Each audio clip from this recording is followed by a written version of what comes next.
Promotion হয়েছে, আওয়ামী লীগ আগে দুইবার নিষিদ্ধ হয়েছে, সেটার প্রতিফলন তারা পায় নাই, সিম্পেথি পায় নাই।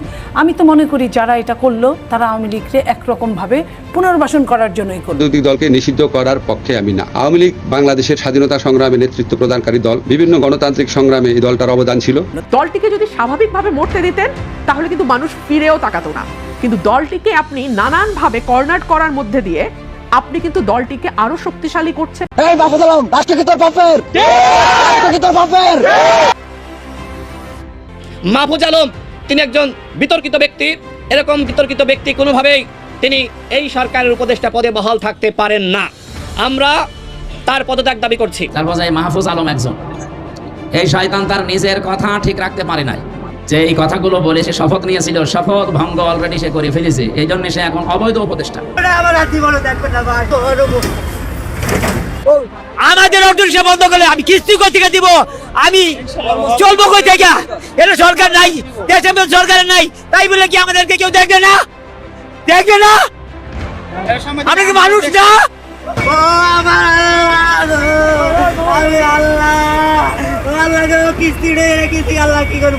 কেন বন্ধ করে দিব? আমি আজকে বয়স্ক লোক, আমি কি করে যাবো?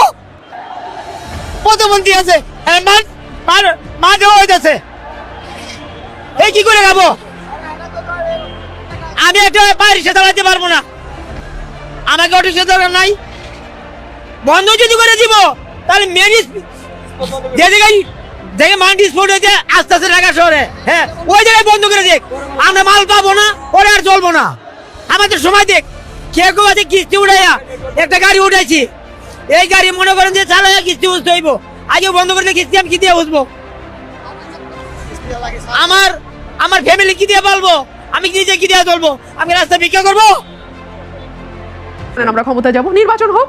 এনসিপি যখন দাবি করে যে একমাত্র তারাই অভ্যুত্থান ঘটিয়েছে এবং আমাদের সিনিয়র নেতাদের সঙ্গে তারা যে ভাষায় কথা বলে, টকশোগুলো তো আমরাও দেখি যে তারাই নাকি করেছে, তো তাদের তো তাহলে এখন বাংলাদেশের মানুষ যদি আওয়ামী লীগকে রিফিউজ করে এবং রিফিউজালের প্রধান একটা পক্ষ তো এনসিপি নিজেকে দাবি করে, তাহলে তো তাদের মানে গণজোয়ারে গণভোটে ভেসে 300 আসনের মধ্যে 290টাই পাওয়ার কথা, পাওয়ার পরে তারা এজেন্ডা বাস্তবায়ন করবে। আমি ডাকাতি করতে পারবো? আমাদের কথা হলো একটা, আমাদের কথা হলো দেশের, আমাদের কথা হলো অটো রিক্সা চলতে হবে, আমাদের কর্মদিন তাহলে হলে কি আপনাদের বন্ধ করতে? আমরা এতগুলো লোক আপনি কি করে খাবো? দেশের ভিতরে বড় ধরনের অভাব চলতেছে, দেশের ভিতরে সরকার নাই, তাই বলে কি এই অভাবের ভিতরে কর্মদিন রাখতে পারি না? আমাদের কি খাওয়ার জন্য কেউ দেওয়ার মতো কেউ নাই, দেওয়ার মতো কেউ নাই। আমাদের অটো রিক্সা চলতে হবে,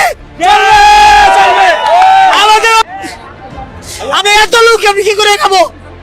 আমার বিবি বাল বাচ্চা আছে, কিস্তি আছে, পানির মূল্য দিতে হবে। বিএনপি তো তাদের মামা না, খালুও না, তো বিএনপি কেন তাদের যেটা বাস্তবায়ন করবে? এই সরকারের বহুমুখিতা এত যে আমরা বুঝি না। আপনি একটা প্রশ্ন করেছিলেন এনসিপি তো মধ্যপন্থার কথা বলছে, আমি এনসিপির গঠনতন্ত্র তৈরি হয়েছে বলে জানি না, সম্ভবত তাদের এখনো কোনো গঠনতন্ত্র নাই, তারা ঠিক কোন আদর্শের উপর ভিত্তি করে রাজনীতি করতে যাচ্ছে সেটাও কিন্তু আমরা জানি না। আমরা তাদের রাজনীতিটা পুরোটাই দেখেছি আওয়ামী লীগ কেন্দ্রিক, আওয়ামী লীগকে ব্যান করো, আওয়ামী লীগের মানে সব পুরোটাই আওয়ামী লীগ কেন্দ্রিক। এর বাইরে তারা মানুষকে কি দেবে, তারা কি ডেলিভার করবে আমরা জানি না। তাদের দুটো দাবি, একটা হচ্ছে আওয়ামী লীগ নিষিদ্ধ করো, আরেকটা হচ্ছে বিএনপিকে দিয়ে সব সংস্কার, মানে বিএনপি যাতে তারা যা বলবে, মামাবাড়ির যত আবদার আছে বিএনপি সবগুলোর সাথে তাল মিলিয়ে যাবে। এই হচ্ছে তাদের দুটো, মানে এখন পর্যন্ত মেইনলি তাদের এই দুটো জিনিস আমি দেখছি। তো এই দুটো আবদারের মধ্যে তাদের গঠনতন্ত্র কি, আদর্শ কি, তারা কি করতে চায়, তারা মানুষকে কি দেবে, তারা যদি আগামীতে রাষ্ট্র ক্ষমতা আসে, দেখুন নাজমুল ভাই, প্রতিটা দল কিন্তু নির্বাচনে যায় জিতবার জন্য, হারবার জন্য কোনো দল নির্বাচনে যায় না। সুতরাং প্রতিটি দলের একটা প্ল্যান থাকতে হবে যে আমরা ক্ষমতায় গেলে কি করব, সেরকম কোনো কিছু ডেলিভার কিন্তু এখন পর্যন্ত আমরা এনসিপির কাছ থেকে পাই নাই। সুতরাং এনসিপি যতই নিজেকে মধ্যপন্থা বলুক বা যাই বলুক, আমি আসলে এটা আমি বুঝতে পারি না।